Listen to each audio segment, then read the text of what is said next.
plan menus that are sustainable, nutritionally balanced, and accessible. Madam Vanity, are you online? She's still online?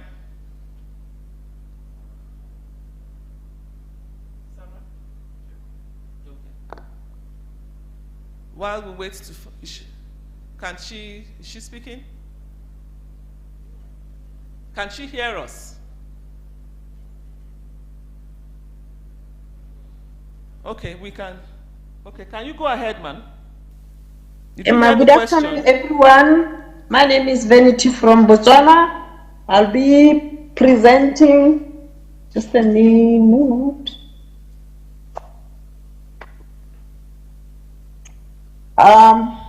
Okay, let me go straight into the point. Thank you very much for the question, Madam Bimbola. Yes, Botswana is one of the oldest country offering school feeding for almost 60 years now, and making it one of the longest standing in the region. Our successes reflect strongly on government commitment, reliable funding, and the recognition that good nutrition is essential for learning and child development.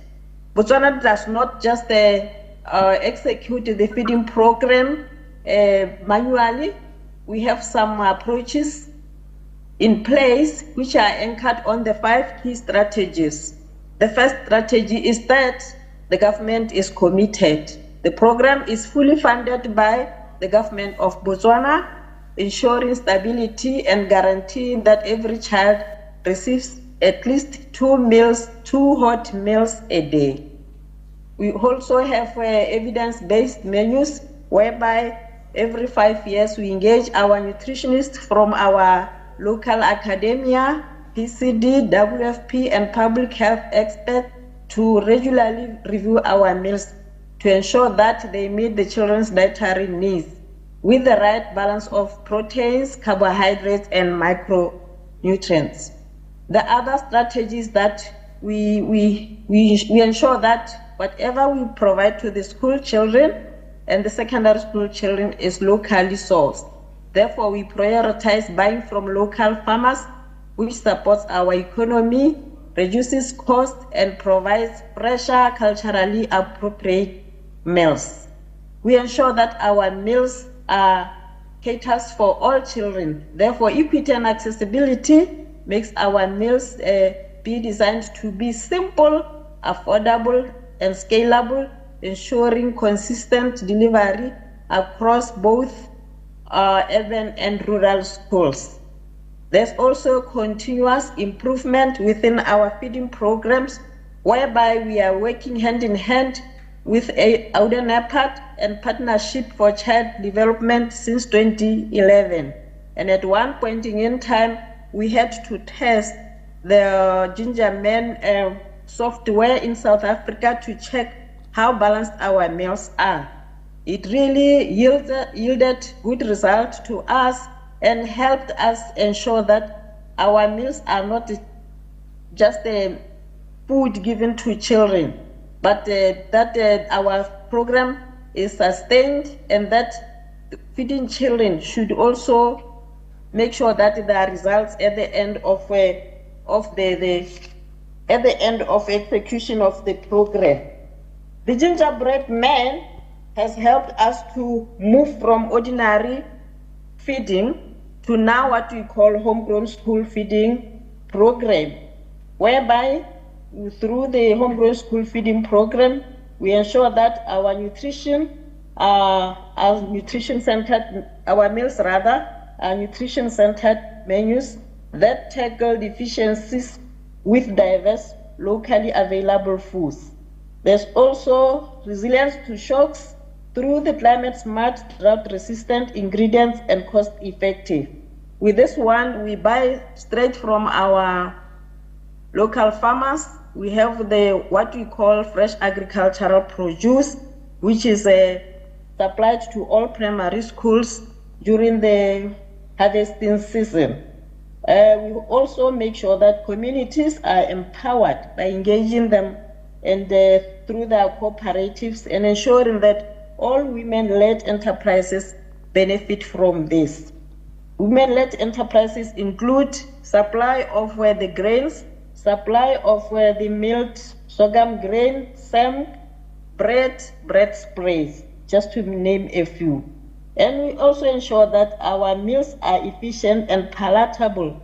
So both meals for primary and secondary schools are appealing, hence we have reduced the waste. And at the heart of this model is a key innovation, I've already mentioned it, the gingerbread man system software, which, like I've said earlier on, that it has helped us validate our meals for nutrition, cultural fit, cost efficiency, while optimizing local sourcing and aligning with broader food systems goals. This tool is adaptable, scalable, and ready for use by other African countries. Thank you. That's why we are still... Thank you. Thank you very much, Bimbola. You cut me short. Right. Thank you, ma. I want to pull out one of the points that you raised, that the meal helped you transition from regular meal, school meal program to homegrown school feeding program. And this is part of the CAADP agenda, why we're here. CAADP introduced the homegrown school feeding program linked to local agriculture in 2003. Ghana was the first country to pilot this. So could you tell us your experience and how you have used several tools to implement the program, linking them to local agriculture? All right, thank you so much. Good evening and welcome everyone.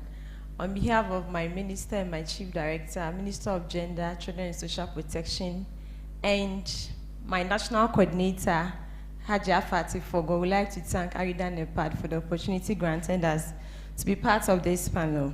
Thank you. So far, so good. Since GSFP, Ghana School Feeding Inception, in the year 2005, CAADP came in to help us with the help of PCD. That was 2015, 2016, where we had the SMP. That's the school meal planner. It has been so helpful. So far, we started with the pilots of 10 schools, and currently, school feeding in Ghana, we have about 12,000 schools, and we are feeding about 4 million plus children in all our 261 municipal and metropolitan district assemblies. To add to that, CAADP has been very innovative and assisted us in transforming from the normal school feeding to a homegrown school feeding program. As in the use of the SMP, it has helped us to reduce wastage, also helped to plan district-specific menus. So far, we've trained our district officers, that's the district nutrition officers, district school health and education personnel with the education ministry, and we have our agric extension officers. We had engagement with them. We've trained them on the school meal planner. That was with the help of WFP and AUDA NEPAD 2019-2020. We trained all of them, and they've helped us to generate menus, district-specific menus, and looking at the targeted population. We have a lot of schools, and the district-specific menus, we consider the seasonality. That has helped us to be able to meet the 30% recommended daily allowance. That is Ghana school feeding. We are looking at 30% recommended daily allowance. That's the nutrients requirements per child on every school going day. So far, our regional chefs and everything, they are together. And in addition to that, school feeding, Ghana school feeding program has moved away from the use of the same meal. With the help of the SMP, we have varied menus as well as costed menus. In the app, with the use of the app, you have the nutrients requirements. Then after every meal, we have the nutrients achieved and the cost specific. So far, so good. SMP has come in to help us. Moving away from that, somewhere last year, with the help of WFP, we have the SMP meal, SMP Plus. That is an upgrade version of the school meal planner, where you have the various type of food ingredients. Away from the SMP, the previous one, not all the food ingredients were being captured. And Ghana being passing our food-based dietary guidelines, that one, we considered it to be incorporated in the system in order to have all our various food groups in the various districts and seasonality, taking into account seasonality and the ecological zones as well. That is helping us to achieve all those things. So with the SMP Plus, we have specification, we have the costs and seasonality, and also it's user-friendly. Just that our challenge will be the availability of the specific prices, because every district or every region has what it grows or it cultivates, but the prices doesn't cut across. It varies from district to district. So far, we are on it, and the SMP has come to help us and to move away from the normal school feeding, have nutrient specific. Thank you. Thank you, Ghana. We've heard from the oldest, we've heard from the largest, but we haven't seen the link between why we're here this week. CAADP, the CAADP agenda says from Malabo to Kampala. We're looking at impactful transformations. We're looking at how we can improve and also develop resilient food systems. We're interested to learn from Rwanda. Very new program, but we need you to tell us about the innovations to your school meal program and how this relates to food systems transformation, regenerative agriculture, and climate change issues. Thank you. Thank you very much, Madam Bimbora, and I really thank all the panelists for sharing their experience, because listening to South Africa with the extensive program, then Botswana, then Ghana, it's really quite impressive. Then for the case of Rwanda, yes, indeed, we are the most recent program. It's where we wanted to go local, so everything is local. So, and when we say everything is local, indeed, it is local. Because one of the innovations that we have linked our procurement system to local food production system. So when it comes to the nutrients that should be in the meal that the learners consume, we are targeting micronutrients-rich crops. And by targeting them, we target them right from the farm. So it means we are not looking into supplementation or fortification, but we are rather into biofortification, which means that the crops are biofortified right on farm.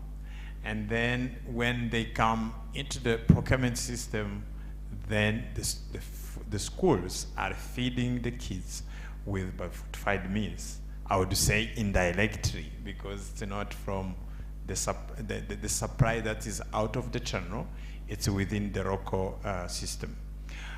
However, we know because of the number of children that is increasing tremendously, because if you see the number of kids that the government were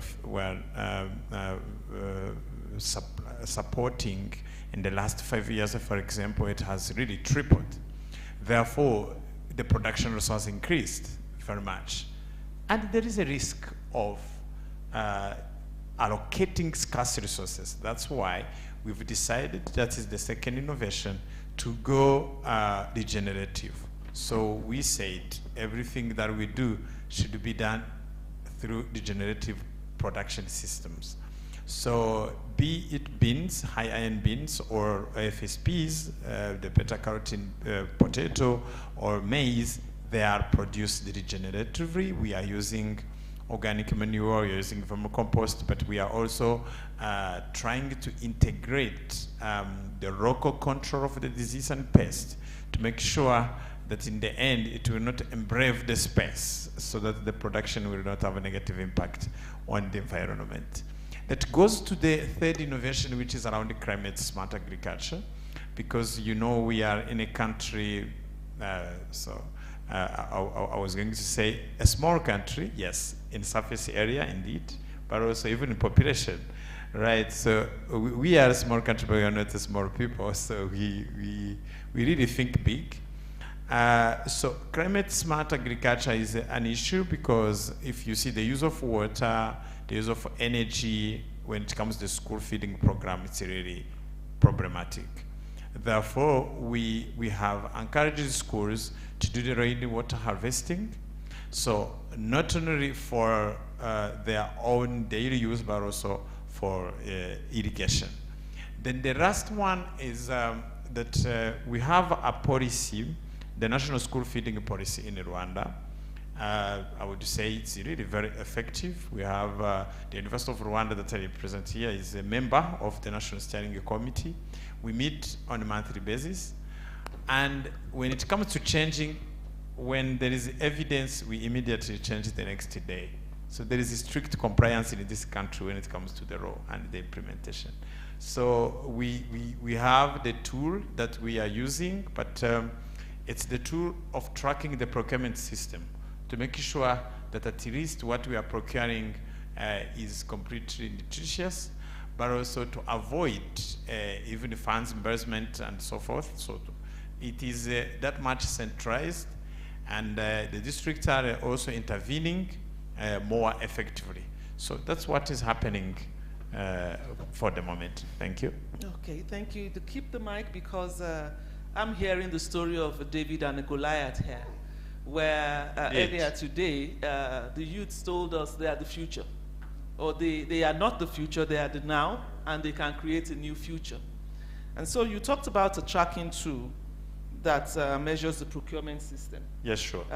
We're interested in looking at how to use this tool on the African continent. What do you think Africa needs to improve on the tool to be able to help strengthen food systems transformation? Well, the tool did not come from the air. So we needed first of all to conduct research. So Africa needs to be research-based. We don't need it to be led by opinion. That's what I think. So we don't want justice. If justice because an opinion leader has talked about something, then it is adopted. There is no scientific background. There is no evidence. There is no. So Africa needs to revisit the research agenda to the point where every decision that we take should be research-based. Because the tool that we are talking about, tracking the procurement, everything, it's because we did analysis of the school meals. So we had to take the portion in each of the school. We went back, we had to test, to check on the nutrients, everything. Then we went back to the government and they would say, look, you are paying this billion of money, but the nutrients that you are targeting are not there. Sorry. So they said, okay, well, then what should be done? So it means that we were based on research. That's number one. Number two, it's to put at the core, because there is no way the Africa food system transformation will be a reality if we don't put at the core of it the smallholder farmer. So I'm saying the smallholder farmer because he is a smallholder in terms of production systems, smallholder in terms of revenue, tools, everything. So then everything that we are developing, if we target the large producer, by forgetting the small-scale farmers, which are there, I'm sure they are over 60% on our continent, that will be really missing the pace of how the impactful intervention should be. So there is a need then to come up with affirmative action that will meet the needs of the small-scale farmers, but that should be done also in a very way and structured gender mainstreaming. Why gender mainstreaming? Because I'm talking about Rwanda. Feeding a family is a business of a woman. Guess what? Recently in our research, there was no single cook who is a woman. In Rwanda? That's yes. So, and we were like, why is it so? So you imagine, there are some practices that you are promoting, but they need to be gender sensitive. So there is a need also of Africa to address the gender gap and the school meals, making sure that gap is really narrowed to the extent where everyone will be like, okay, I am in. Not because I'm male or female, but I'm in because I'm playing a role in a dynamic and very impactful way. Yes, thank you. Thank you very much. The older generation have wisdom. So he has left out the budgeting of these school meals alongside all the innovations that he has brought. And it reminds me of collaborative research done on the school meals program in Nigeria, where we leverage on the expertise of organizations like the IITA to look at the nutrient quality of meals. We also leveraged on universities, students who could go to the field and take measurements across all the different states, but being able to bring down the pricing based on aggregation, which is where you talk about the smallholder farmers, where you are able to bring all of them together as a cooperative and allow them to negotiate costs of a meal. And so, having been able to negotiate costs, you have now bypassed the markets, the market queens, and you are able to buy at farm gate price. And the farm gate price allows you to also give them a quantified need that you have. It's a structured demand. You're able to tell them that in 3 months we need 10 million eggs for children, for instance, and they're able to forecast and prepare for it. And also advise for a budget within the Federal Ministry of Agriculture for such to be released. So yes, you talk about smallholder farmers. Organizing them is something that we need, which is in line with the from Malabo to Kampala.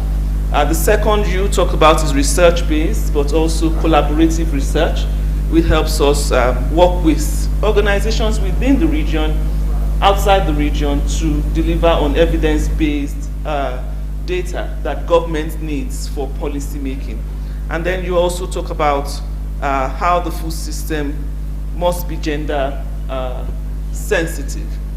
Good enough, you have almost 100% male cooks. We have 97% female in Nigeria, which is also a large number. But let me go to Ghana. In terms of these innovations, how do you describe local feedback from your caterers, from the pupils, receiving the meals? How has feedback been? Because if we're looking at something that will benefit the region, that will help Africa attain this agenda for CAADP, we also need to look at the beneficiaries. What is the feedback we're getting? All right, thank you so much. I think feedback in every organization or every project is very important because it helps you to streamline and also to know as to whether what you are doing, it's for you to go ahead with it or for you to pause and revisit or make some adjustments. As part of our school meal planner, we training the district officers. We also train our caterers with the use of handy measures, because as part of the development of the school meal planner, it came with the handy measures where we have our various bowls, ladles and others, where the women, the caterers we are engaging are not, excuse me to use my word, not all of them are educated. So we find ways and means for them to understand our day-in equipment we use during food preparation and before preparation.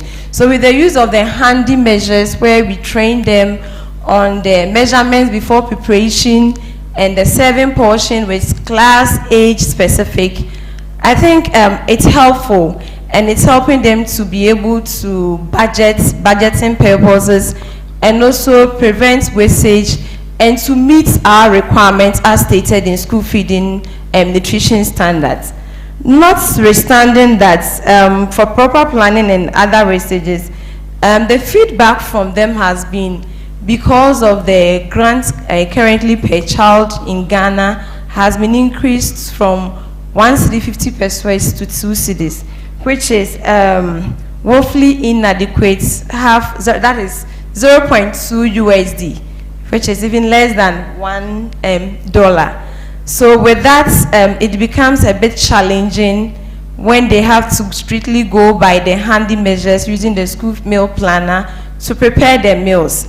So there are challenges. Fine, you want us to go by the handy measures to meet your requirements, but then the amount you are giving us, honestly, it's woefully inadequate. So how do we mitigate that? We find various innovative ways to assist them in order to go by our standard, that is training them on some innovative way, crops and food that can improve on, in addition, when they make them, it can improve on the nutrients requirements, something like the soya. We train them on how to incorporate it in our soup, stews, and the various, most, let's say, fermented corn dough and cassava. We add the soya to it. So through their feedback, we're able to find another innovative way to incorporate the SMP and the handy measures in order to meet our recommended daily allowance. In addition to that, aside the grants per child, we also incorporated like I mentioned, the food-based dietary guidelines as to how for them to select from the various food groups, that is the go, grow, and the go. So using that feedback we got from them has helped us to improve on our meals and also to help them to meet our standard. Incorporating all these things in food across all the districts and the regions has been very impactful, and I might say that has really helped, even if not meeting the 30%, let's say 100%, we are somewhere 70 to 80% with those feedbacks that we got from them and incorporating some innovative and initiation, which has brought us this far. Thank you. All right, thank you very much. So we need the wisdom of the oldest. Advise us, AU. We need something that will help us innovatively create nutritious meals linked to local agriculture. What will you advise the AU to focus on in looking at tools that exist or regenerating new tools? How accessible should they be? How visible should the tools be? Looking at the fact that the beneficiaries, the secondary beneficiaries, are not literate in letters. Not that they are not literate, they go to market, they sell and buy, but literate in letters. So what would you advise AU to scale up or to redesign? Yes. Okay. When you say AU, I thought maybe you're talking to my colleague next door. Well, let me just say that, I mean, Fifi has indicated that South Africa uses basically the procurement method where we go out in the open market, open market, in terms of commercializing everything, you know, that, not actually commercializing, but going into the commercial market in order to source the foods that's available, or rather available in the menu. And for me, for South Africa, it will be for us to actually start implementing or leveraging on the SMP. And I am glad that, you know, our presence here has actually opened much more to what other countries have achieved, and the lessons that we can take, you know, moving forward. And like I've indicated, you know, we have just recently had a workshop with WFP where they used, you know, we used the tool, and we could actually see that there were some gaps in terms of energy source foods, and we therefore need then to make an improvement and make changes and perhaps speak to our principals as to how we can be able to be resourced in terms of making sure that we meet those standards. But I just wanted to also add on to say that, you know, in terms of the innovations, what we have done is to look at, like I've indicated, we looked at not repeating any food items in the 5-day cycle. And therefore, in terms of the proteins, we then introduced the chicken livers, the processed chicken livers. I'm not talking about the ones that you need refrigeration, but because of the the traditional way in which we have, or rather historically, our schools were not designed towards, accommodating mass catering. So we therefore prefer food items that have a long shelf life.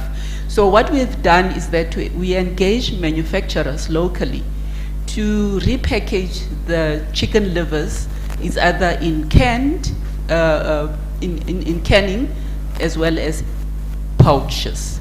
And we have been successful in the last 3 years in trying to reintroduce, chicken livers in that format, so that we can then be able to source it and put it in terms of, long shelf life. And it has been very successful. And what is amazing is that you cannot find it in the retail market.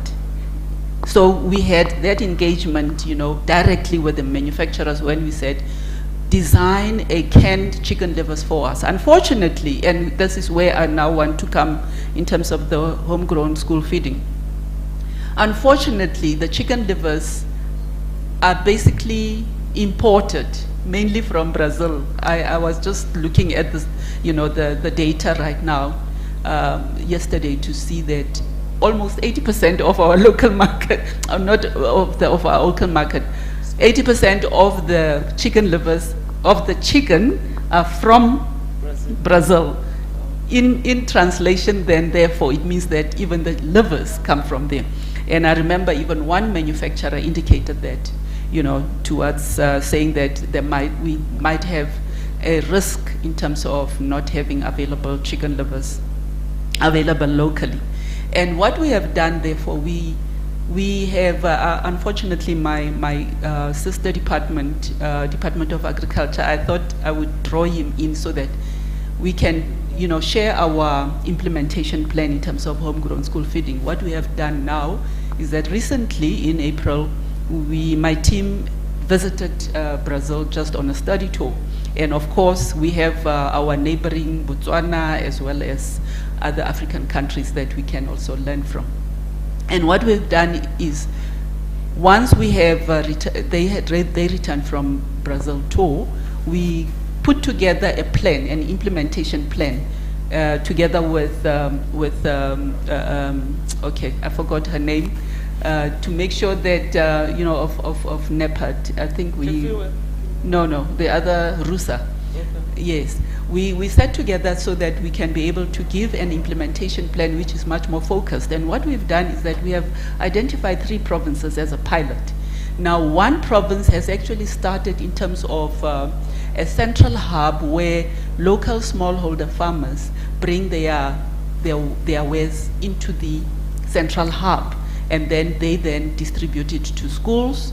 There are about a few boarding schools that they have started with, and then the hospitals as well. So we wanted to leverage on that and actually expand the program in order for us to be able to start the smallholder farming initiative. So what South Africa is trying to do now is to use the evolving program to transform food systems. That's right, yeah. Because okay. I think it will benefit even local smallholder farmers locally, okay. Instead of us having to import quite a major part of our food items. So can we hear from Madam Vanity before we go to the floor for those who may have comments, questions, and then we plan to wrap up?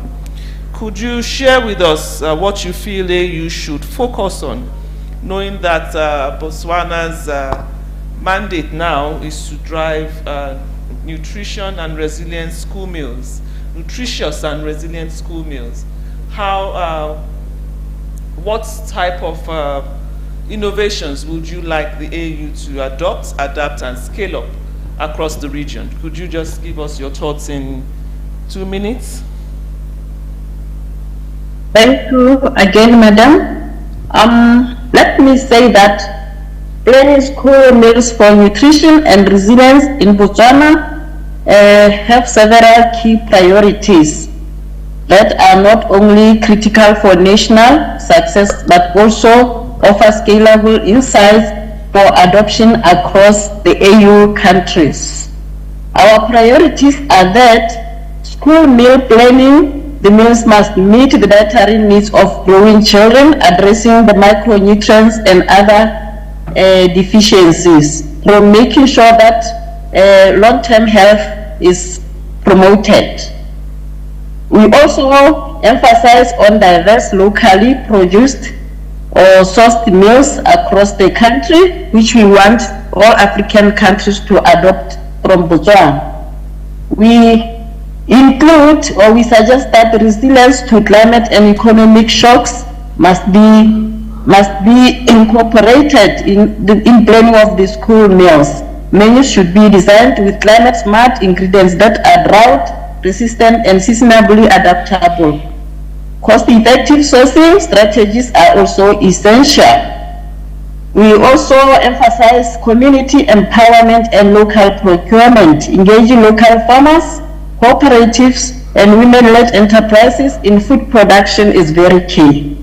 This approach will foster ownership, sustainability, and economic inclusion, minimizing food waste, and maximizing palatability. Children are more likely to consume meals that are familiar and flavorful, hence waste-free meals. I want to emphasize again the use of the gingerbread man tool. That one is a game changer because it yields good results such as relevance and reliability, menu optimization, scalability across AU countries, systematic impact. So from Botswana's experience, we are saying that if AU can adopt this model, of which I'm also lobbying for support from partnership PCD and AU, Audan NEPAC, that following the revised meals of the National Homegrown School Feeding Program for secondary and primary schools, we are still coming back to you to say that could you please come and help us? Your expertise will help us make more strides in terms of executing our program. So by integrating the tools like the gingerbread man into planning processes, nations can build resilient, nutrition-sensitive school feeding systems and promote local agricultural and economic empowerment. Thank you so much, Madam. Thank you, Madam Vanity. We're grateful for your insights into what the AU can adopt as a model. We will throw the questions now, or question session, to the floor. I don't know if anyone has feedback for us online, on site. You want to give one or two contributions or ask a particular question to any of our panelists before we give our final thoughts and wrap up. Do we have any in-house? Okay, we come to you. Please, we would like a show of hands online so that we call you to speak after those in-house have spoken. Thank you. Thank you all for sharing your experiences with us. I have a question for Ghana and then South Africa, Rwanda. So Ghana, from maybe what we hear, let me put it that way, is that the caterers usually pre-finance the whole, the cooking and all that, and it even takes so long for them to be paid. So, to what extent does the school feeding secretariat have control over what they procure and even where they buy the food, whether it is from local sources or imported or whatever? Because at the end of the day, they are using their own money, and I want to know more about that. And also, I don't know if you have observed any instances of children not eating a particular food, and so there is always waste. I happen to be on a food and nutrition committee in a secondary school, and there is so much waste, especially kenke.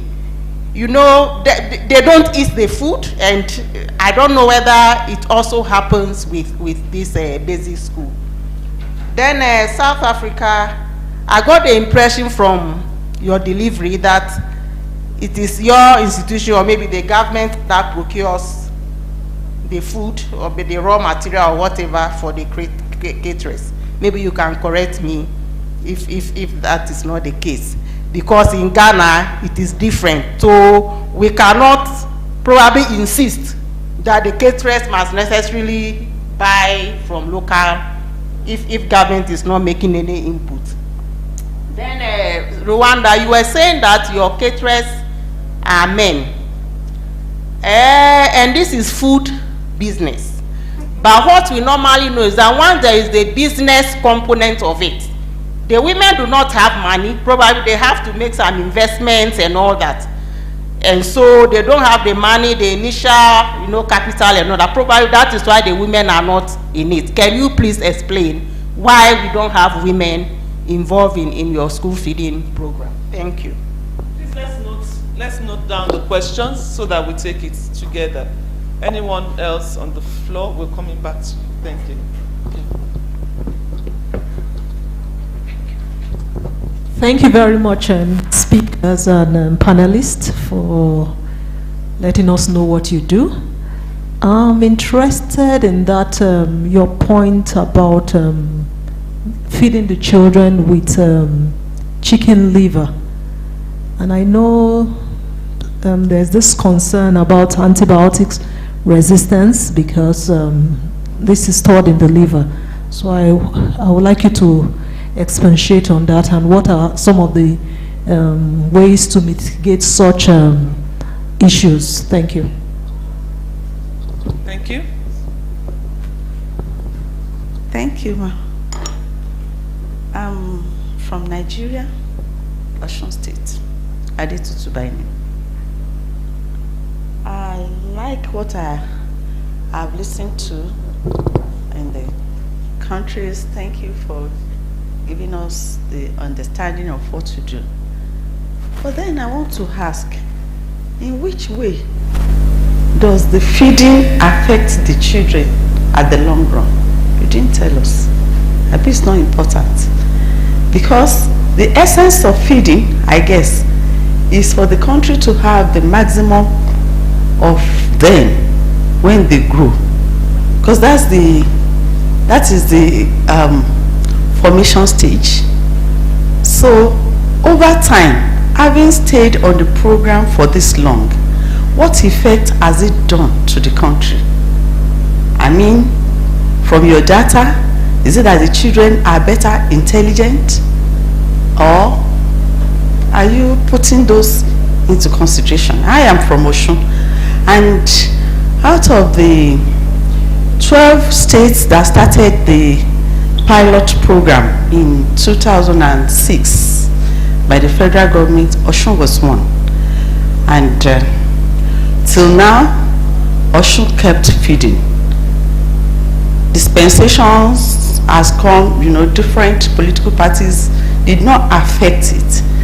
Every of our leaders, our governors have keyed into the program. Until recent is the only state that is still feeding, and we feed all the children.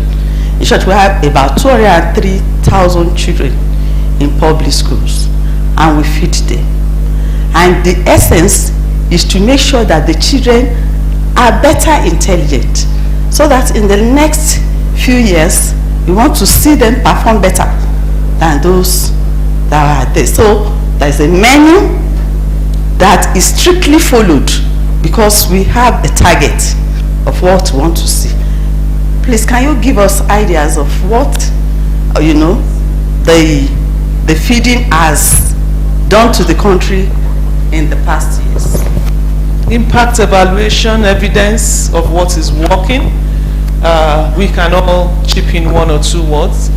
Online, we have Boitumelo. Sorry, I may not pronounce your name well. It's all jumbled up, but your hand is raised. Please go ahead and ask your question. Thank you, Madam Moderator. Am I audible? Yes, please. Very audible. Thank you. Yeah, mine is not a question, but it's a comment, and it's related to what has already been highlighted by one of the speakers who was asking a question about wastage. I was going to share the experience that when we went out to schools to try and investigate, to try and just generate the data that we could use to review the school menus, we realized that there's a lot of wastage in some of the foods that are provided for in the menu. Could you help us with my your comment country? Could you let us know which country you're speaking from? Oh, I'm speaking from Botswana. Okay, all right, go ahead. It's very important for us to also consider issues of consumer acceptance of the foods that we put in the school menu, because sometimes theoretically you would think the food would provide the required nutrient to the specific age group of children, whether it's primary school or secondary school. But at the end of the day, if they are not accepting it, if there's no consumer acceptance, it leads to a lot of wastage.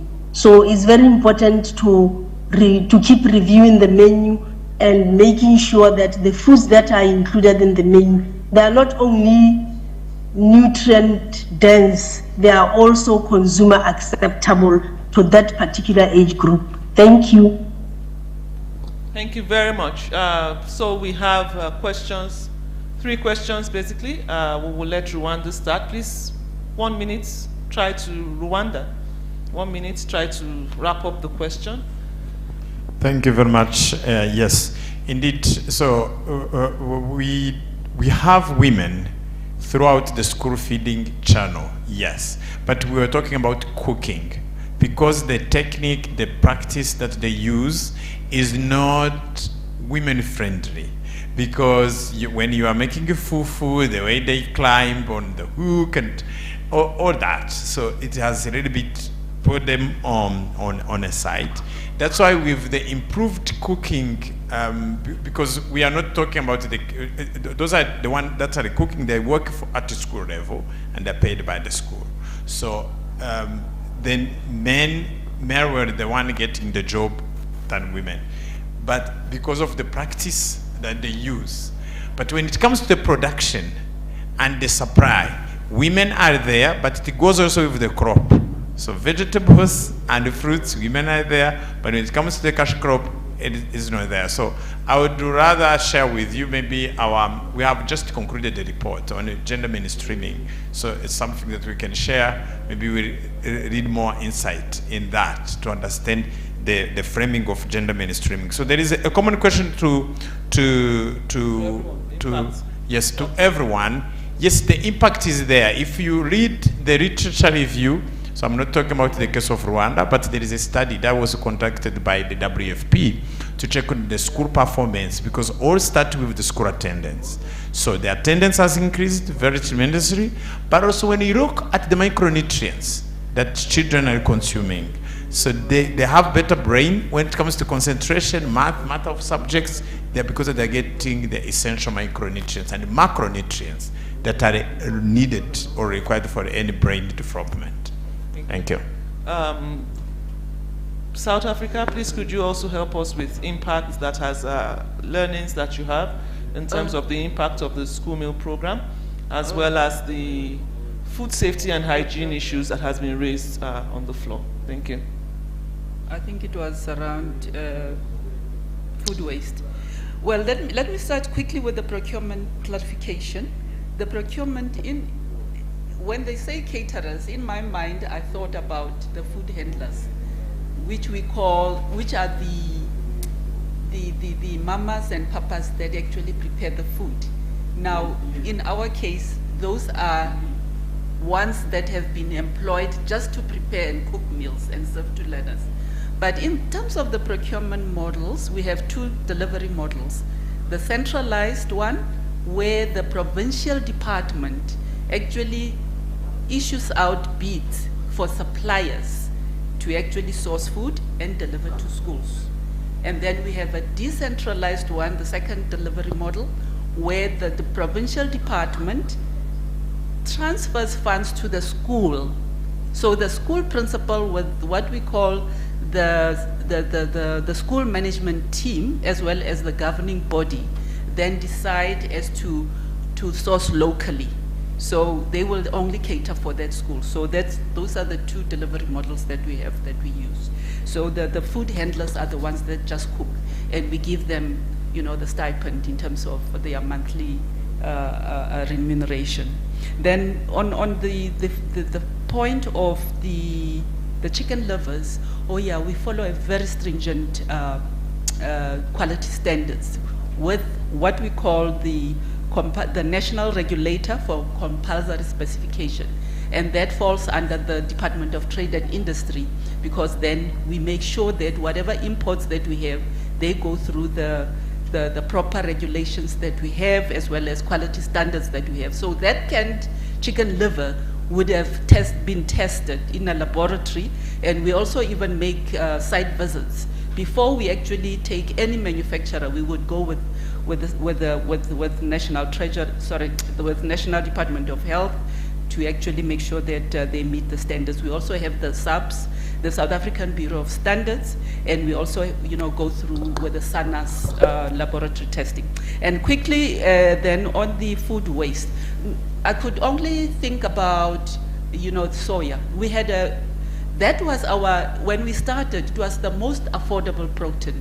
So we had that for maybe 2 days, giving them to serve the learners. And we totally could see that it was not palatable. In fact, the suppliers were cutting corners in terms of the quality of that product. So it went to waste. So what we did then is that we said, no, we cannot repeat soya maybe twice in a week. So we then introduced the chicken livers and make sure that, and that in itself at least somewhat. But I know that perhaps you would also include, you know, food waste in terms of the general meals that are being provided. Of course, we have discerning tastes with the learners. So there would be that waste. But what we've done is that we have actually collaborated with non-governmental organizations, so that if there is food, I'm talking about now the packaged one, if there is food towards the end of the term when schools close, then we would say then this must be donated to vulnerable learners, orphans, and you know, families. And then we could also have NGOs that we work with that we would then donate the food to. In terms of impact, we do have a very strong partnership with the business. Okay, let me start first with the Department of Planning, Monitoring and Evaluation within the Office of the Presidency. We actually have an agreement that every 5 years, especially these large programs in government, that they must be evaluated. They must also be, so it's actually in the design between the two departments, because it's the Department of Planning and Monitoring as well as the Department of Basic Education. Then we would then design a particular research, you know, in terms of wanting to know as to what is it that we want to achieve out of that. And we have tried it. I must say that we failed not to get an impact study in the last 10 years that we have been working in this program. What we had a problem with is that there was no, when we took over the program from the Department of Health, there was no baseline in terms of what study we can actually implement. And we did not have available data. The Department of Health didn't have, you know, credible data for us to actually do an impact study. So we then ended up just with an evaluation of the implementation models that we have had in the past. But I wanted to say, in conclusion, also to say, we have a very strong support from the corporate. We have one of the biggest, largest retail company, you know, like Nestle. That's the private sector? Yes, that's the private sector. That actually help us towards the impact study. And we have, you know, documentation around that in terms of, you know, the data they have collected. We would engage the academia in terms of making sure that, you know, we follow the protocols in terms of making that whatever research or survey that we might be interested in. Yeah. Thank you very much. Thank you very much. Yes, so we will go to Ghana. We'll have the last question before we allow Botswana to have one last conclusion statement, and then we'll wrap up. All right, thank you. Dr. Mari, you asked on the procurement. School feeding, we do a pre-financing. That is, before caterers are being contracted, it's stated in their contract to pre-finance at least a term. So their procurement, they are supposed to procure food ingredients from local farmers. If they don't get it at the community or the district level, then they move to the regional level and in-country. So currently, Ghana School Feeding is engaging NAFCO, buffer stock, to provide caterers with the non-perishables, that's the grains, rice, beans, and others. So with that, we can really track the procurement. And because they are supposed to pre-finance, currently, we don't owe them, as it used to take a longer time. So as we speak, Ghana School Feeding do not owe any caterer, with the exception of maybe you went for the school without appointment, or you have a non-cooking days, or you had some deductions. Aside that, looking at the new regime, we believe and we trust that there wouldn't be any issue of maybe delay payments. Because of that, we are not procuring, we are buying whatever we want. And currently, we went for a monitoring. So with that, that informs us on the, when it comes to the food wastage. In our menu, we have two options. So it's for the district or the school to decide whether they are going for option A or option B. And there is a contact on their menu chart to indicate as to when the kids do not like a particular food, they call to inform us. And as part of the Social Protection Agency, we have a common line that they can phone in case they are facing those challenges. So currently those ones have been rectified, and we are hoping that going forward it will be maintained. So as part of the you asked of evaluation, currently the monitoring evaluation units with the Ministry of Gender and that of Ghana School Feeding, there is an ongoing evaluation to assess as to whether we are meeting or we are achieving our objective being set, that is to boost domestic food production and increase economic status of our farmers.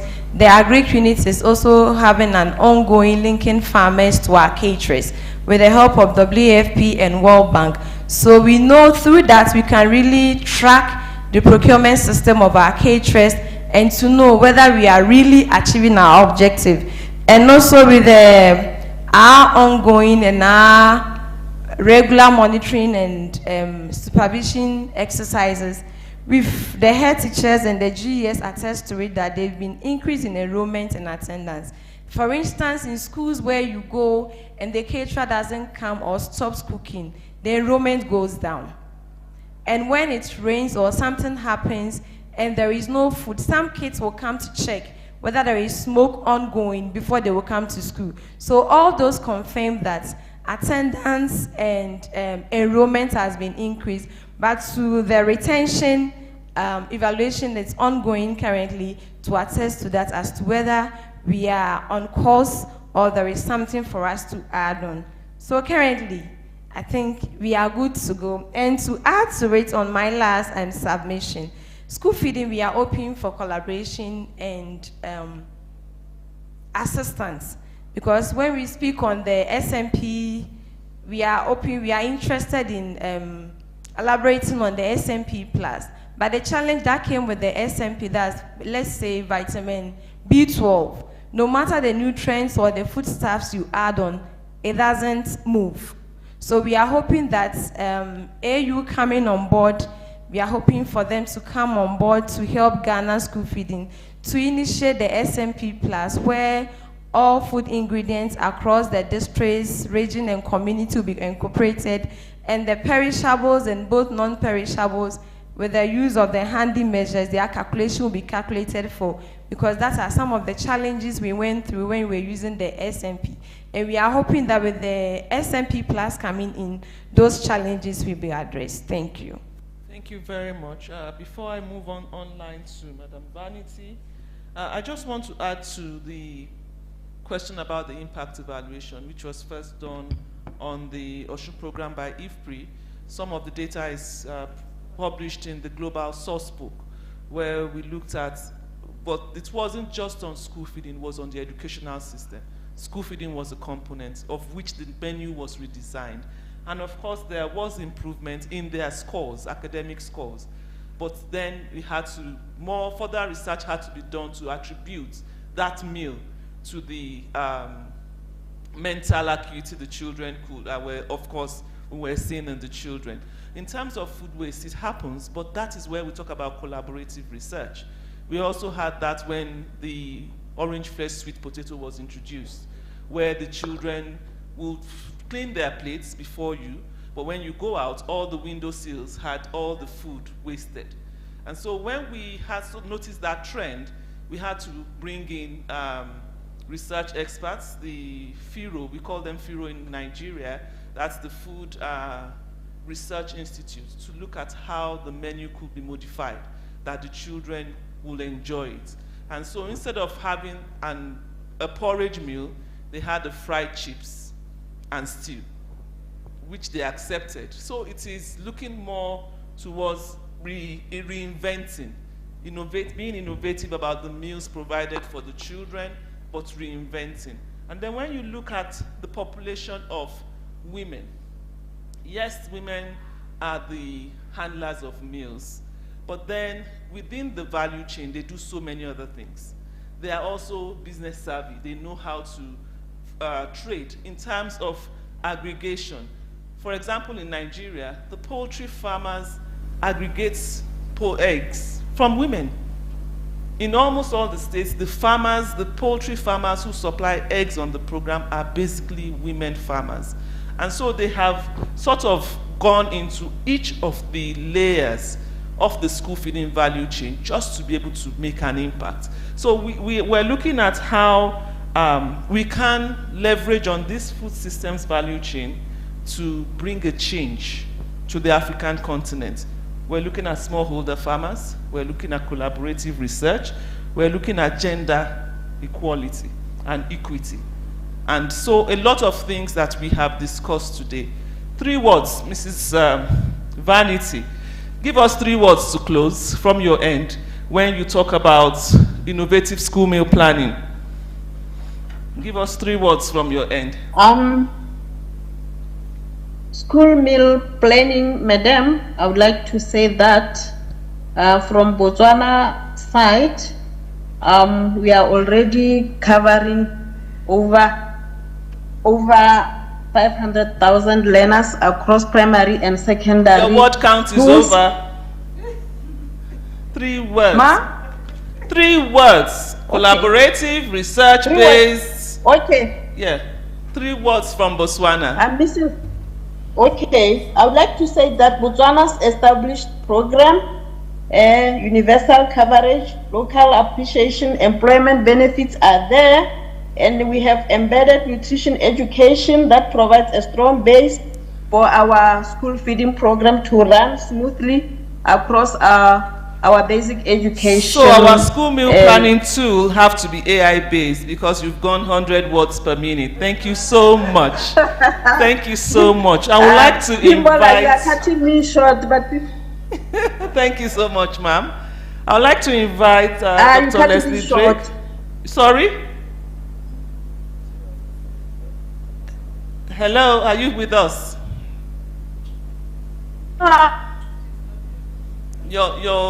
We can't hear you.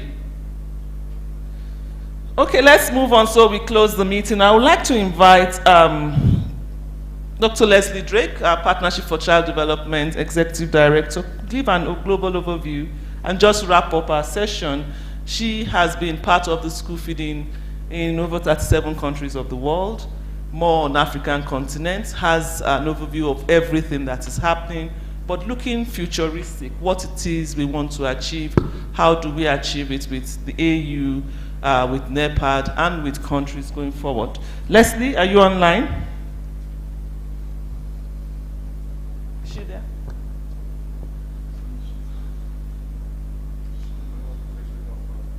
Oh, she's dropped off. Okay, all right. So we'll wrap up. We're looking at being futuristic. So I'll invite Samrat about the future of our school meal planning system for us to close our session. You started the discussion, so it's...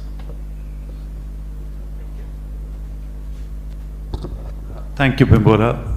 I think, I'll be very brief here since it's quite late in the day, at least here in Kigali, and also for people online.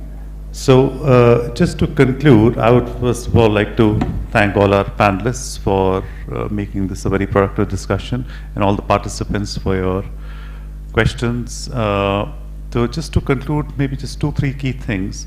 One is that in terms of the evolving and dynamic nature of school meal planning and school food system planning, we have heard from our colleagues from different countries. We would like to collaboratively continue to strengthen our engagement with in-country partners in building capacities for existing tools, and also through stakeholder engagement at both with the national governments and with local governments. We would like to evolve the tools and the processes to include new functionalities and inform those tools with recent evidence in terms of ecological indicators, in terms of social indicators, which I had mentioned earlier. And I think, and we all think, that the best way to do this is not to design an entirely new tool and then present it to our stakeholders and partners, in-country partners, but to develop this or improve and enhance the current toolkit, as it were, in close collaboration with our country partners. So as terms of next steps, along with AUDA, what we would like to really do is do in-depth stakeholder engagements in a few select countries and try and establish what new parameters and processes and features need to be incorporated in the software and also in the programming processes, so that we can have a more comprehensive toolkit. And in order to do this, like I mentioned earlier, we are working through established communities of policies and practices, because we really do feel that the development of any new tools should be very closely aligned with policies and strategies of relevant departments, whether it's the agriculture department or the education department or the health department. So the multi-sectorality and the interministerial coordination should be integrated, not at the end, but at the beginning of the design process for whichever tool or programmatic intervention we seek to design. So those, I think, are the key sort of messages and next steps from this event and from the excellent deliberations we have had at CAADP. So with that, I thank you very much for your participation. And I see Leslie is online. Leslie, do you want to say a final quick word?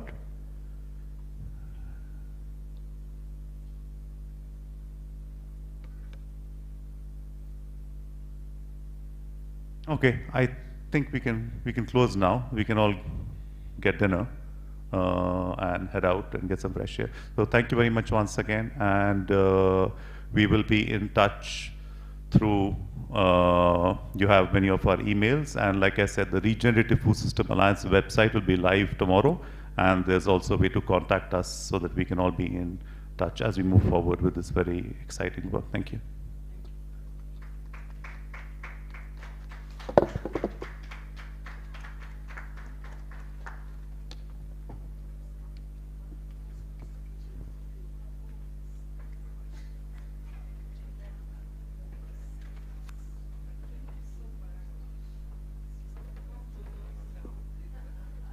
Mm.